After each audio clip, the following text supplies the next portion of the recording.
My father called me a traitor. Can you believe it? A traitor for pursuing a path that was true to myself, a path that ultimately led to a moment where an admiral, a man of immense respect and authority, uttered three simple words that completely froze my father in his tracks. Was I wrong for what I did? Tell me honestly, would you have done the same thing if you were in my shoes? Let me take you back to where it all began. My earliest memories are steeped in the rich traditions of military life. My father was a proud man, a man whose identity was inextricably linked to his service in the Navy. He wasn't just a sailor, he was a living embodiment of naval discipline, honor, and duty. Our home, naturally, reflected this. Uniforms were always pressed, shoes shined to a mirror gleam, and conversations often revolved around deployments, ranks, and the unshakable camaraderie of those who served. I grew up hearing stories of his time at sea, the challenges, the triumphs, and the deep sense of purpose he found in defending our country. He spoke of the Navy with an almost reverential tone, a love affair that had blossomed in his youth and only deepened with age. It wasn't just a career for him, it was his life's calling, his legacy, and naturally, he expected it to be mine too. From the moment I could understand complex sentences, the expectation was clear. I would follow in his footsteps. There was no discussion, no alternative presented. It was simply understood that I, his only son, would uphold the family tradition, join the Navy, and continue the lineage of service. I remember countless evenings spent with him poring over old photo albums, his finger tracing faded images of ships, of him in his younger days, standing tall and proud in his dress whites. He'd tell me about the different ranks, the responsibilities, the global reach of the Navy. He bought me model ships, encyclopedias about naval history, and even took me to naval bases on weekends, where I'd gaze up at colossal vessels, feeling a strange mix of awe and apprehension. While I admired his dedication and the values he held dear, a part of me, even then, felt a growing disconnect. The world he envisioned for me, one of strict hierarchies, constant travel, and physical demands, didn't quite align with the quiet stirrings of my own soul. I was a studious child, more inclined to books and intricate puzzles than push-ups and parade drills. I loved to draw, to write, to create worlds on paper. These were pursuits that my father, bless his heart, tolerated but never truly understood or encouraged. He saw them as hobbies, distractions from the real path laid out before me. My mother, a gentle and kind woman, was caught in the middle. She understood my father's expectations, but also recognized my burgeoning individuality. She would often offer quiet words of encouragement. "It's okay to be different, honey," or "Your father just wants what he thinks is best for you." But even her support was laced with a hint of caution, a silent acknowledgement of the formidable will of the man she loved. As I entered my teenage years, the pressure intensified. College applications loomed, and while my friends were researching various universities and diverse fields of study, my father was presenting me with brochures for the Naval Academy. He'd spend hours outlining the benefits, the prestige, the guaranteed career. He'd talk about the honor of wearing the uniform, the pride of serving your country. And while I respected all of that, a knot of dread tightened in my stomach with each passing day. The thought of committing my life to a path I didn't choose, a life that felt inherently wrong for me, was suffocating. I tried, subtly at first, to voice my reservations. I'd mention my interest in art, in literature, in journalism.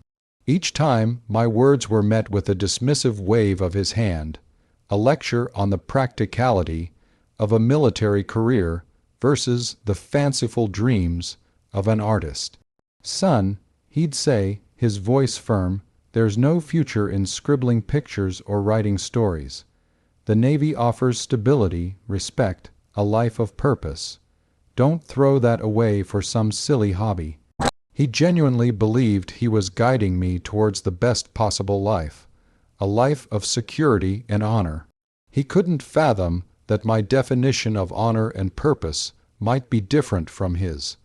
The breaking point came during my senior year of high school. I had secretly applied to several universities, focusing on programs in fine arts and communications. I had even received an acceptance letter from a prestigious art school with a partial scholarship, a testament to the talent he so readily dismissed. I remember holding that letter, my heart pounding with a mix of exhilaration and terror. This was it. The moment of truth.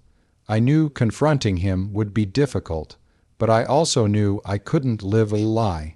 I couldn't sacrifice my dreams, my very identity, for the sake of his.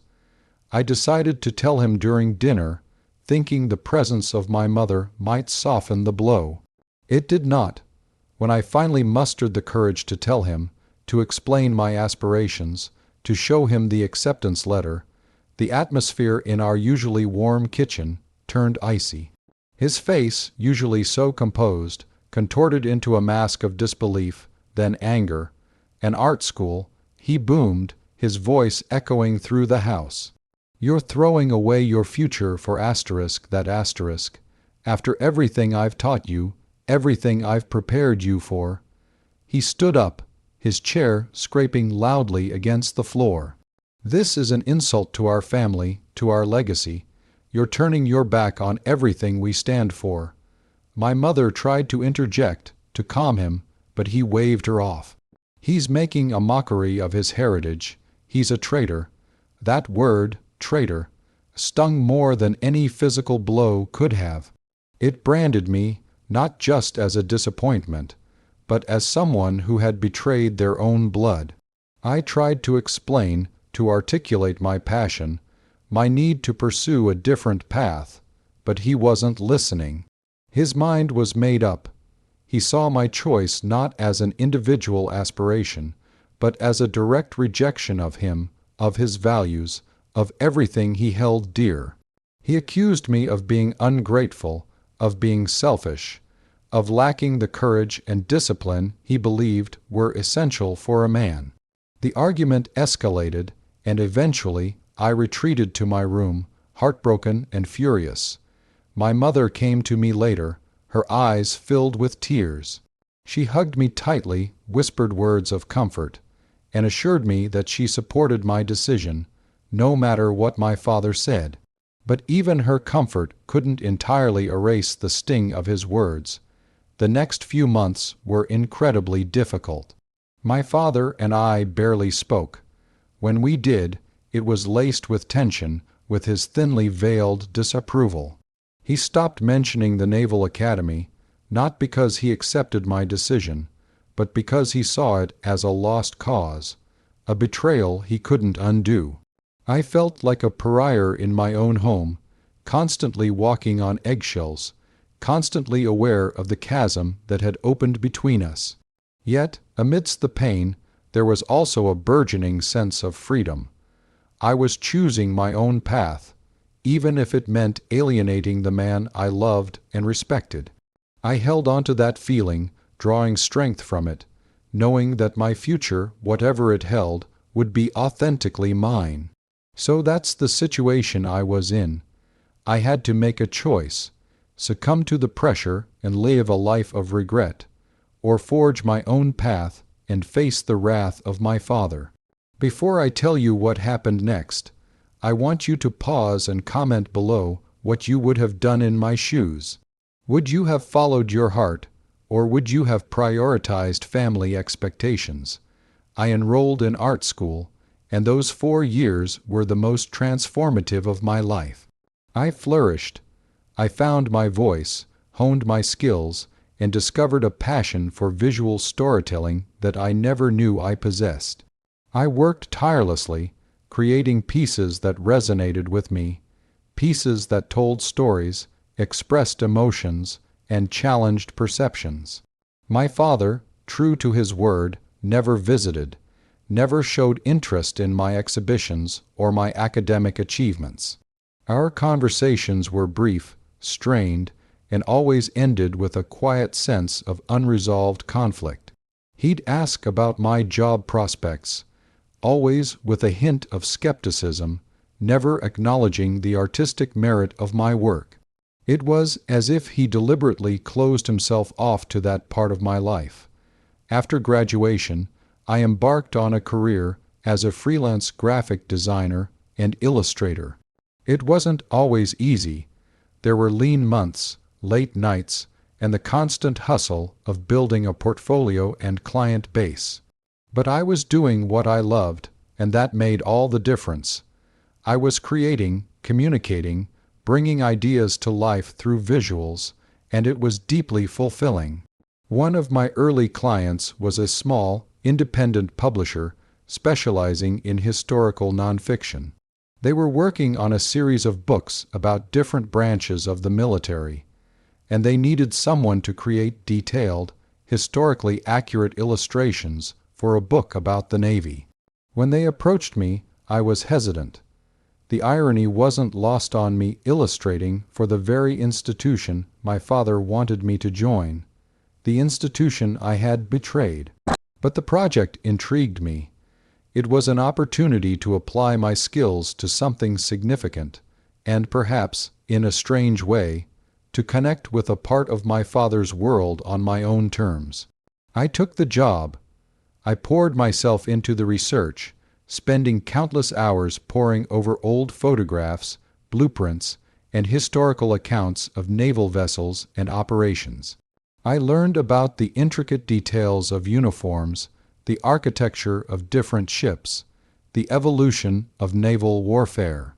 It was fascinating, and I found myself developing a newfound appreciation for the dedication and ingenuity of those who served.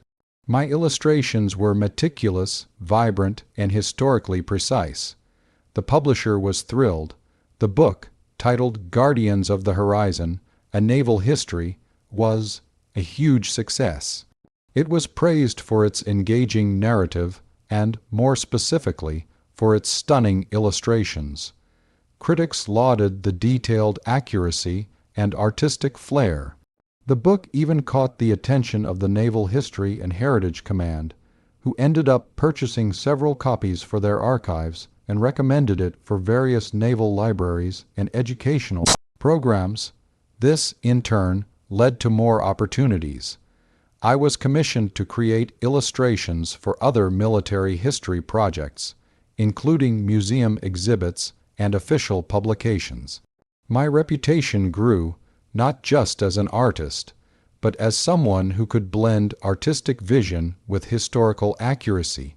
I was building a name for myself, doing work that I was proud of, work that was being recognized and appreciated.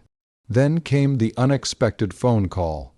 It was from a senior officer at the Naval History and Heritage Command.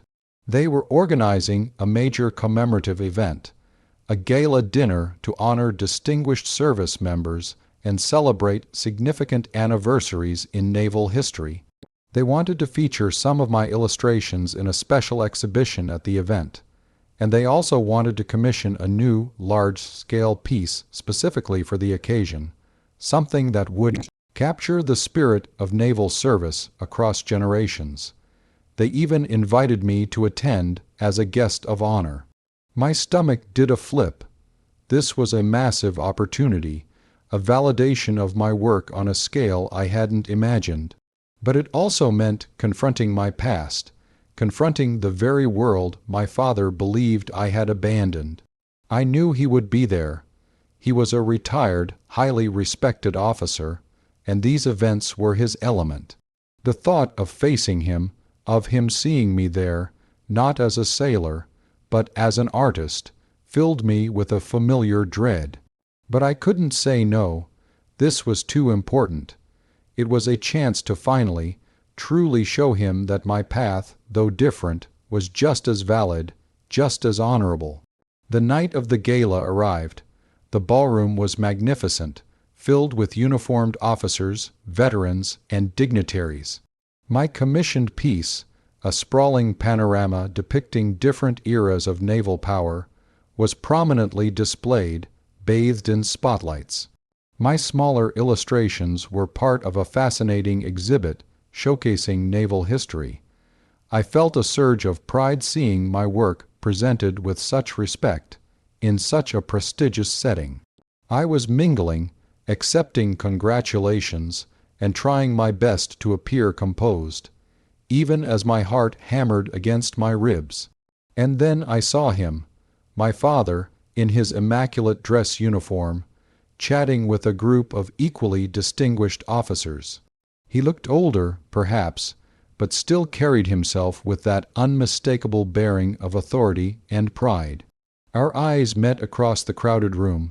For a moment, a flicker of something unreadable crossed his face surprise, perhaps a hint of confusion. He excused himself from his conversation and began to make his way towards me, his gaze never leaving mine. My palms grew sweaty. This was it, the confrontation I had both dreaded and anticipated for years. He reached me, his expression unreadable. "What are you doing here?" he asked, his voice low, his tone stiff, almost accusatory. Before I could answer, an elderly gentleman, impeccably dressed in a full admiral's uniform, approached us. He was a man of legendary status in naval circles, a figure of immense respect and influence. He had been admiring my artwork, and as he drew closer, he extended a hand towards me, a warm smile on his face. "You must be the artist," he said, his voice deep and resonant. "Your work is truly magnificent.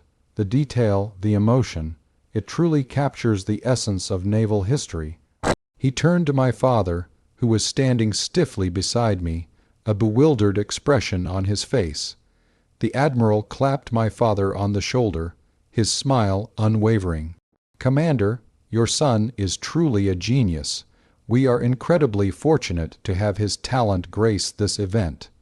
My father, a man who rarely showed outward emotion, was utterly speechless.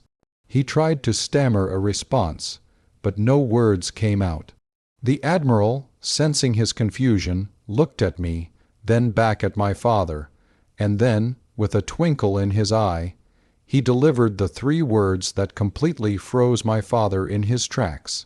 He simply said, "He serves too. He serves too." 3 simple words.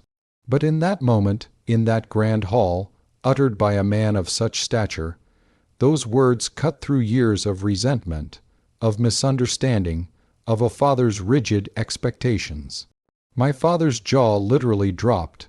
He stood there, frozen, his eyes wide, first looking at the Admiral, then at me, then back at the Admiral, as if trying to process what he had just heard.